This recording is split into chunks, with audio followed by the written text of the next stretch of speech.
They call them fun boys. They'll say we gotta have some fun boys in the section for Busta. What about Busta Rhymes? I've definitely seen quite a few people not too happy about your story about Busta Rhymes. But ain't nobody saying nothing to me. I never heard of him. Model dude, like a model guy.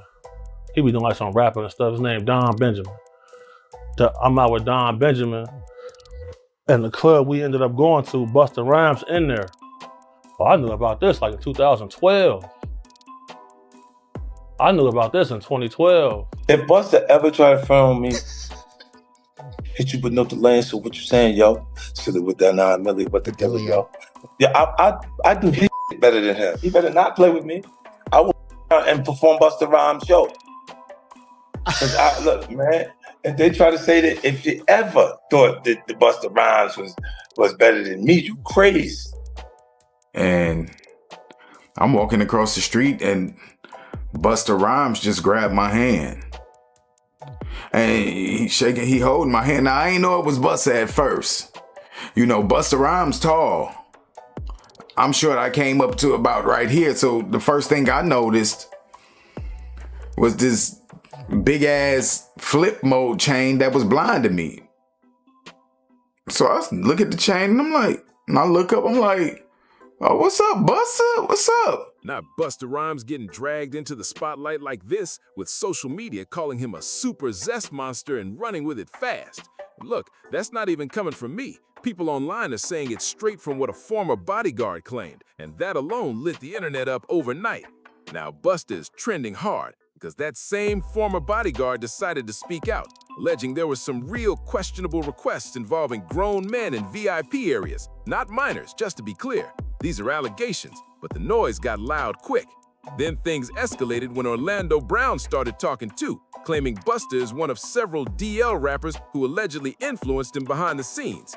Those claims spread like wildfire, even though none of it has been proven. And right when it couldn't get messier, 50 Cent jumped in with slick comments and not-so-subtle hints, letting the internet connect its own dots about Busta's so-called private life.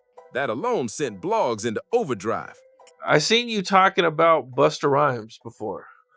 Oh, yeah. In some of your videos. Oh, yeah. Super zest monster. After that, more adult men started popping up online, sharing stories about alleged uncomfortable moments and invitations to party that they say crossed personal boundaries. Again, all claims, but the volume is growing. But let's be real, this conversation isn't about who someone is attracted to. It's about accusations of people acting tough in public while allegedly moving strange behind closed doors, then avoiding accountability. For years, industry insiders whispered about Busta's behavior, but now those quiet talks are spilling straight into the open. So what exactly did Orlando Brown and 50 Cent say? And did Busta really cross a line with other adults like people claim? We come from a very homosexual era of hip hop as well. There was a radio personality once upon a time. Her name was Wendy Williams, and she was practically burned at the stake for talking about such. And now it's all come full circle. Let's break it all down. Back in 2006, Busta Rhymes already had people talking after a public moment that raised serious eyebrows. And this isn't new history either. According to reports from the New York Post, he made headlines after snapping on a male fan who approached him respectfully, just trying to show love and congratulate him on a comeback.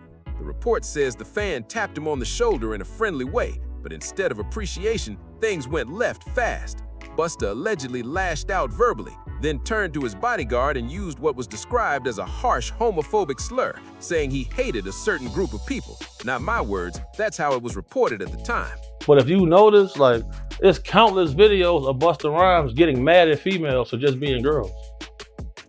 This girl touched him one time, he go crazy, throw a drink on her and everything. See what I'm saying? Like, what? Why you getting mad at females? You go to these guys, they in the club, go to their section. It's all men in the section. Then in 2007, when Busta was asked directly about homophobia in hip-hop, he didn't soften his stance at all. He openly said that because of what he represents culturally, he didn't support homosexuality. And that answer shocked a lot of people back then. When interviewers pushed further and asked if hip-hop would ever accept a gay rapper, Busta didn't explain, didn't debate, he just stood up and walked out of the interview entirely. That moment stuck with people. I'm Prince tonight. Purple rain, purple rain. Now, fast forward to today, and critics are saying this history hits different. Some believe it looks like another case of an artist allegedly hiding parts of himself while projecting anger outward instead. But let's be clear, this isn't about who someone is attracted to. That's personal. The real concern people are raising is the pattern being alleged, the hostility, the aggression, and claims involving conflicts with adult employees and women he worked with. That's where the hypocrisy argument comes in for a lot of folks. But let's rewind to the early 2000s, when whispers about Busta Rhymes' personal life first started circulating quietly behind the scenes. And the person who wasn't afraid to say things out loud back then, none other than Wendy Williams. So what exactly did Wendy put out there about Busta's so-called private lifestyle? On her platform, she openly talked about what she referred to as the homo thug era in hip-hop, calling out rappers who she claimed were living double lives.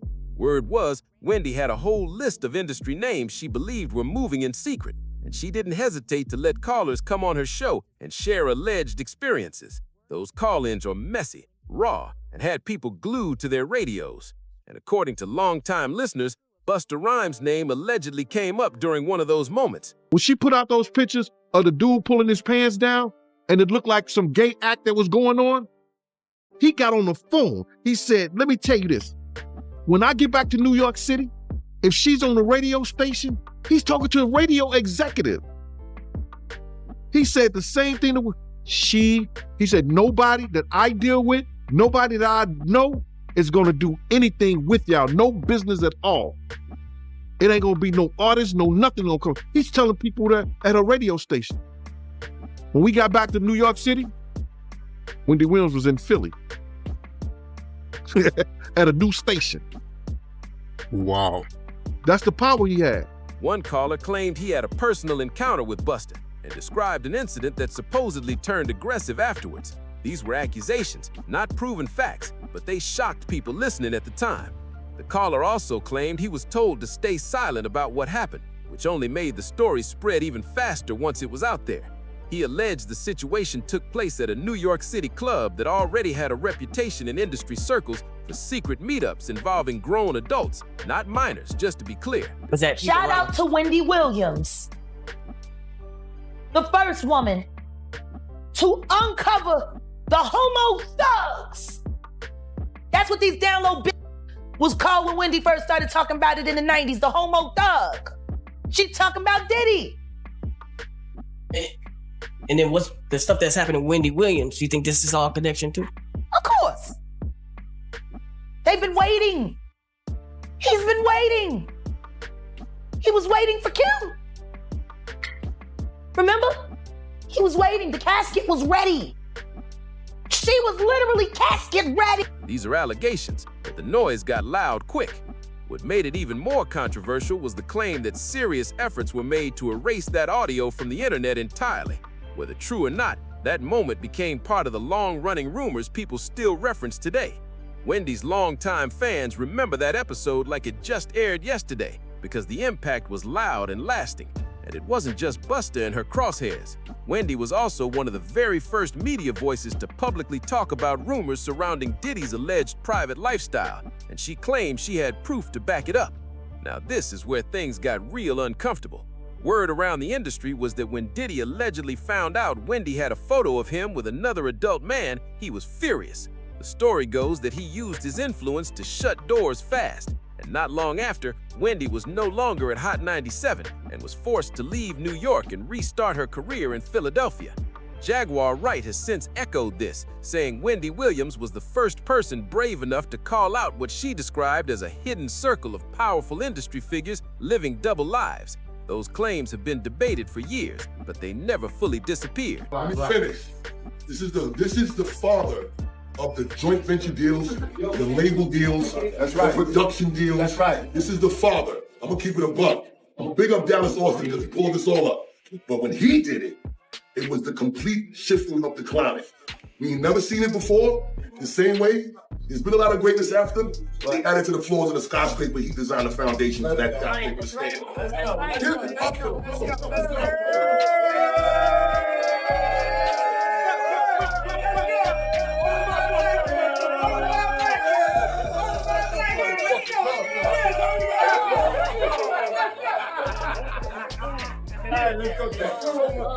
And according to rumors, that shared secrecy is part of why Busta Rhymes and Diddy allegedly became so close.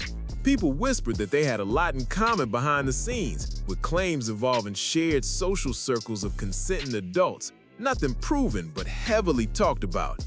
Now that Diddy's facing serious legal pressure, observers say Busta appears to be keeping his distance. But let's not rewrite history. These two were inseparable for years, dating all the way back to the 1990s.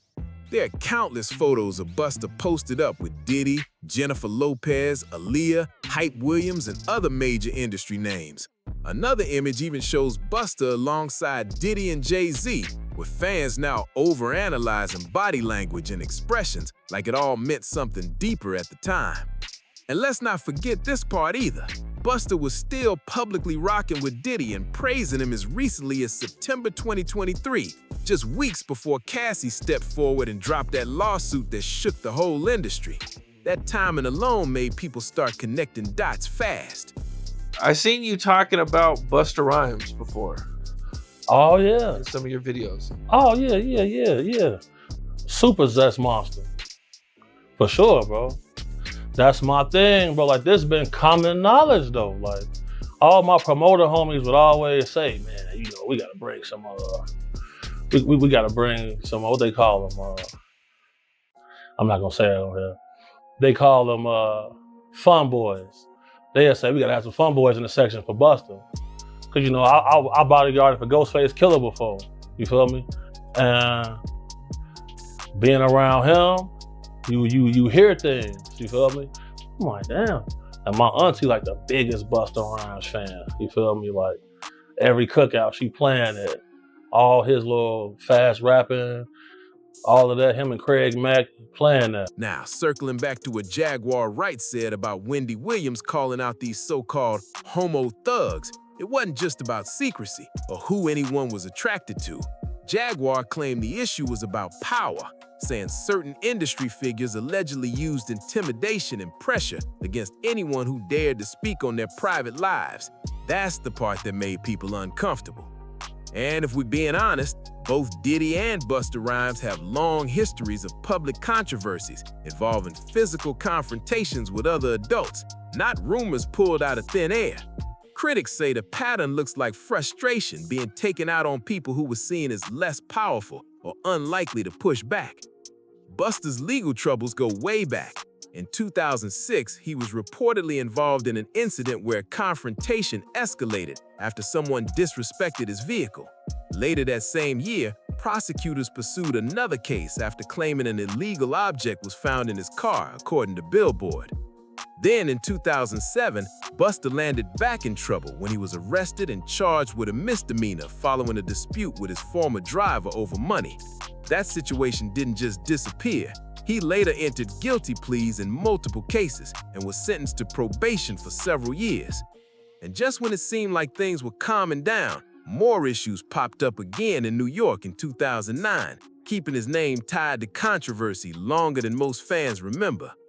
The New York Post also reported that Busta ended up paying $75,000 to settle a lawsuit with a fan, and the details had people talking crazy at the time. Bro, on my soul, I'm out with a group of people. At this time, I was with Don Benjamin. You familiar with him? No, never heard of him. Model dude, like a model guy.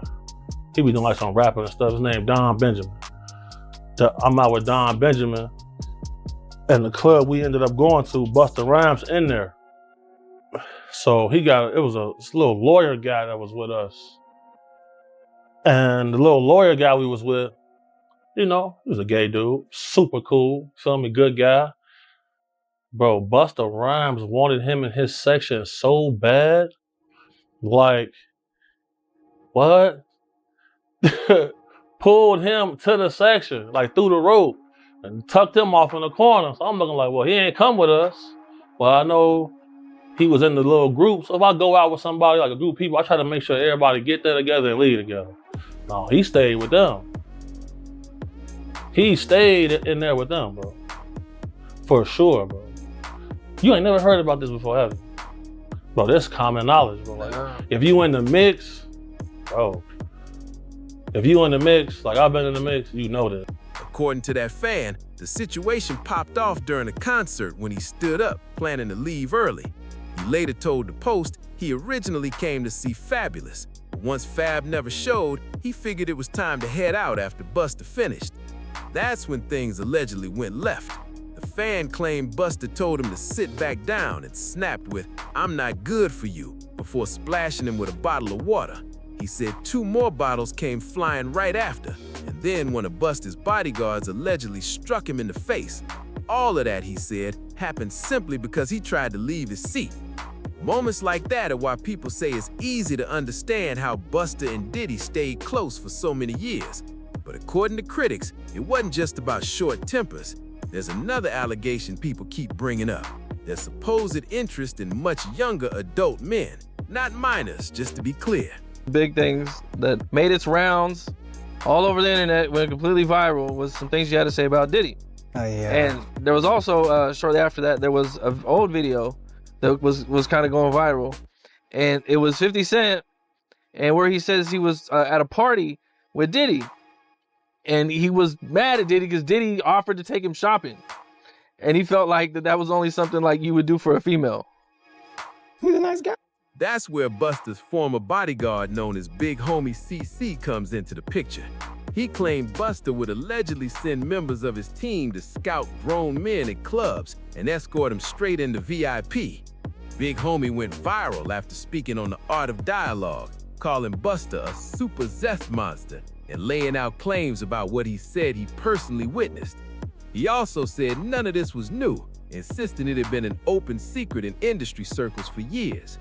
People who were plugged in, especially club promoters, allegedly already knew what time it was whenever Busta pulled up. So, I hear somebody say, "Oh, he's cute, I want him." So when I heard that, I turned around like, "Man, did he just say that? Man, you got all this jewelry to attract some men in here? You wild." Shocked me, but sure enough. And that was the guy that Busta Rhymes pulled back? Pulled him into the section. And then they walled him off like this man. I'm like, damn. And that little dude was so happy. He couldn't believe that. He was shocked. According to Big Homie, there was an unspoken routine. Promoters supposedly knew they needed to have a few attractive adult men ready for the VIP section ahead of time. Big Homie described one especially wild night that stood out to him. He said Busta arrived at a club where actor and model Don Benjamin was hanging out with a friend who openly identified as a gay adult man. The moment Busta noticed him, Big Homie claimed the energy shifted fast. According to his account, Busta immediately focused in, pulled the guy into his VIP section, and made it clear he wasn't trying to let him wander off. Big Homie said Busta stayed close, keeping the man nearby the entire night and making sure he didn't drift too far. And Big Homie was clear. He said this wasn't some one-off situation. He described it as routine behavior, claiming that every time Busta showed up to a club, people in the room already understood the assignment: spot the most attractive grown man in the building and escort him straight to Busta's section. How long has it been like this known about Busta Rhymes? Well, I knew about this like in 2012. I knew about this in 2012. How can we think nobody else speaks up on it or says anything? Because, bro, these people admire these people so much.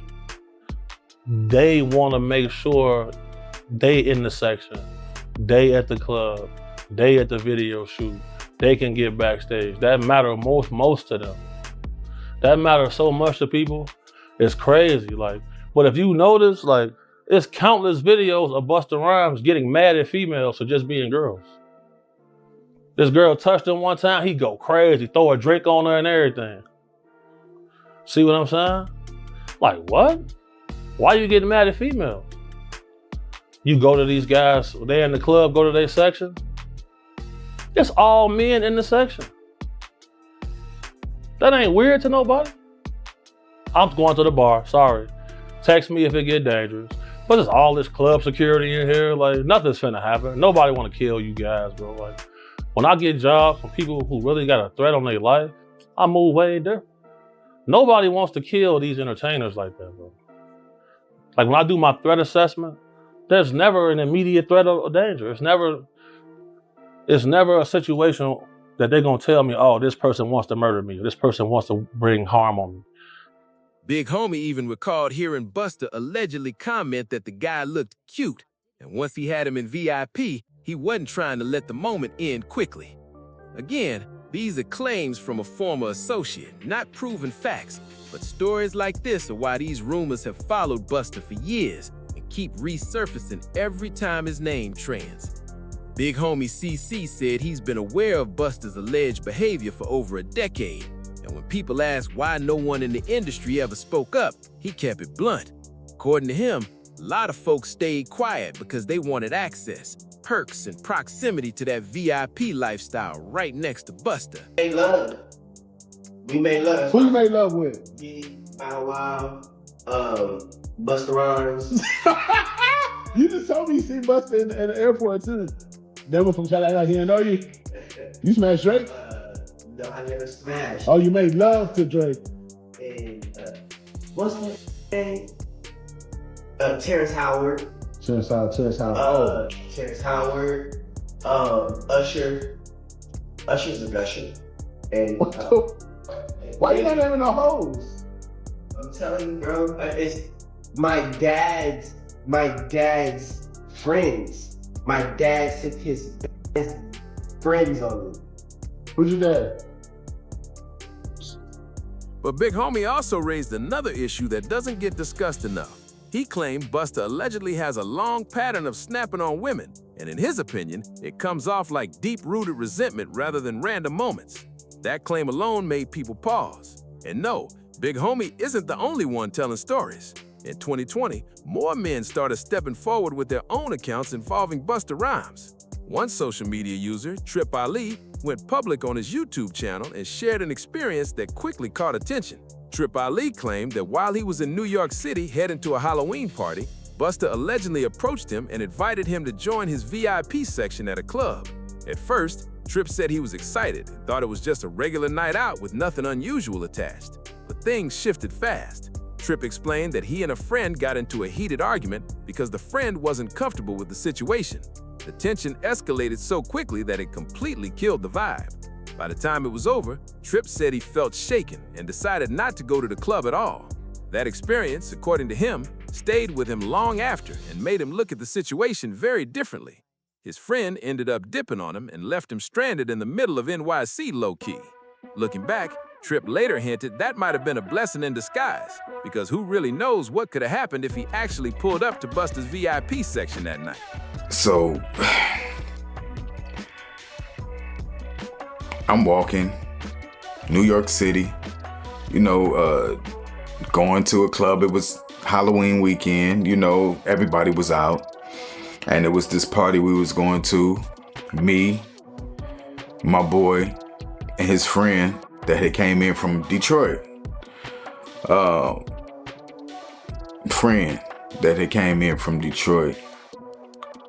And I'm walking across the street and Busta Rhymes just grabbed my hand. And he holding my hand. Now I ain't know it was Busta at first. Busta Rhymes tall.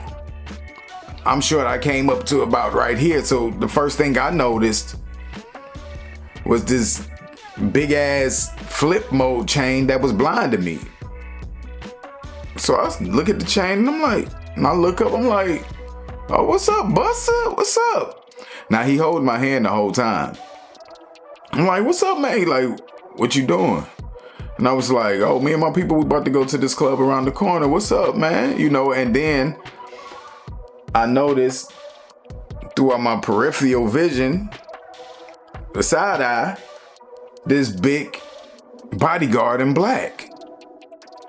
Just standing there. you know, looking around, you know, looked at me, you know, still looking around. Meanwhile, Busta still got my hand in his hand. Now fast forward to 2021, and the rumors started bubbling up all over again. People online claimed Busta was back outside, allegedly trying to link up with more adult men, and the blogs were watching closely. Paparazzi even snapped photos of him, reportedly leaving a Pride-related event alongside a trans woman, which instantly sent social media into detective mode. But it didn't stop there. Another familiar name jumped into the conversation, and this time it was Orlando Brown. Yeah, that Orlando Brown. He went on camera and claimed that multiple high-profile rappers, including Busta Rhymes and Diddy, have been involved with him personally. Orlando's statements had the internet in chaos once again. He went even further, listing several major artists and saying he'd been with the whole lineup, dropping names like Diddy, Busta Rhymes, Drake, and others. The claims were loud, messy, and impossible to ignore. Now here's the part that made people hesitate. Orlando has a public history of substance struggles and unpredictable behavior, so at first, most folks brushed it off as another wild rant. People laughed, shrugged it off, and kept scrolling. But with more allegations stacking up around powerful industry figures lately, some are starting to revisit those old clips and ask uncomfortable questions. Suddenly, what once sounded unbelievable doesn't seem so easy to dismiss anymore. Suddenly, Orlando Brown's stories don't sound as far-fetched as people once thought, and that's what has everyone doing a double take now. Some folks are starting to ask if he's been trying to warn people about what he says really goes on in the industry this whole time. The bigger question people are asking now is who exactly Orlando was talking about and what he meant when he said certain rappers took advantage of him as a grown adult, not a minor, just to be clear. And he says, you know, I'm about to go in this club. You know, we got a section. You know, you can come in with me if you want. And I'm like, word, for real? Like, that's what's up. Like, he was like, yeah. I was like, well, I gotta, you know, tell my people. I was like, I come in, you know what I'm saying? He was like, okay, just let me know, you know, tell them that you coming in there to meet with me and come on up. And I was like, bet. So, of course, I'm excited. You know what I'm saying? Busta Rhymes is one of my favorite artists. Over the past few years, Orlando has popped up in multiple viral interviews, dropping shocking allegations and talking about what he described as strange Hollywood rituals. In one of those interviews, he hinted that powerful figures were hiding dark behavior behind the scenes. At one point, he even randomly brought up Diddy, strongly implying that something inappropriate happened between them. At the time, most people laughed it off. Back then, Orlando's comments were treated like another running joke tied to long-standing rumors about Diddy's private life. Nobody took it seriously, and the clips just became memes. But now that serious accusations have started piling up around Diddy, the tone has shifted completely. People are going back, re-watching those interviews, and wondering if Orlando was actually saying more than anyone wanted to hear. When bombshell headlines involving Diddy dropped in November, Cam Capone moved fast. He brought Orlando back for another sit-down on his channel. This time, they revisited Orlando's older claims about Diddy and even brought up 50 Cent's name. Orlando also shared a story about Diddy allegedly inviting him on a shopping trip. And let's just say his reaction to that whole conversation had viewers raising eyebrows all over again. A lot of people still say Orlando is actually a nice guy, and some are convinced he's playing this smarter than folks realize. The theory is that he mixes real experiences with off-the-wall delivery on purpose, using eccentric behavior as a shield, while still slipping in information he wants out there. On the other side, some argue that just because Orlando struggled with mental health doesn't automatically mean everything he says should be dismissed. There are people who believe those struggles might come from rough experiences in the industry itself, and all this talking could be his way of processing it, or even trying to regain control of his story. There's a lot of things that will make you buckle, bro. They make you buckle, bro. People done lost their families, bro. People done lost their kids and shit. People, a lot of stuff that happened. Life insurance policies out on rappers. Mainly because it's more dangerous for rappers nowadays. I mean, this is a touchy subject. I just, you know, I'll give you this. You can willingly turn woman and have a bag, or you can do what I'm doing. You can willingly turn trans, or you can get in trouble and go to jail and get up, and they do it to you forcefully because you up and you didn't know what to do. Either way, Orlando clearly isn't done talking. He recently went viral again, openly claiming he's been involved with multiple adult men in the industry. This time, he didn't just mention Diddy. He also name-dropped Busta Rhymes along with several other high-profile figures. Usually, claims like that get laughed off instantly. But lately, in a few interviews where Orlando seems more focused and clear-headed, some viewers say he's actually making sense if you slow down and really listen. People are starting to read between the lines instead of brushing him off immediately. And of course, with all these rumors swirling around Busta Rhymes, you already know 50 Cent couldn't resist jumping in to stir things up, especially with 50 gearing up to share a stage with Busta at the upcoming Humor and Harmony Comedy Festival. 50 took a slick jab by reposting that famous photo of Busta from the 1999 MTV VMAs, rocking that bright yellow outfit, and the internet immediately caught the shade. Clearly, 50 was clowning hard, but Busta wasn't about to let that slide at all.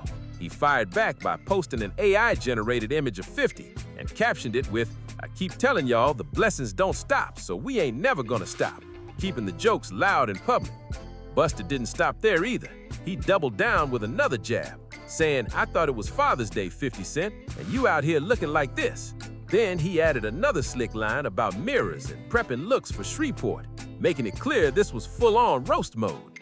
Now, to be fair, both of them are clearly joking and trading shots for entertainment, but fans aren't laughing it off so easily. A lot of people online are saying Busta should ease up on the jokes and actually respond to those long-running VIP club allegations. One fan commented, "I've heard multiple stories about Busta over the years, about how he moves in clubs and how he treats people behind the scenes." Another said, "This has been whispered about for a long time. Nothing about this feels brand new." Some critics are even saying the most troubling part is the pattern they believe they see: claims of internal anger, homophobia, and alleged mistreatment of other adult men he interacted with. Add in past accusations of aggressive behavior towards women, and people feel it paints an ugly picture. So now the question is back on the table. What do you think about all these allegations surrounding Busta Rhymes? And what's your take on Orlando Brown claiming he had personal involvement with Diddy, Busta, and other rappers? Drop your thoughts in the comments, hit like, share this video, and subscribe if you want real conversations without the filter. I'll see you in the next video. You don't want to miss what's coming next.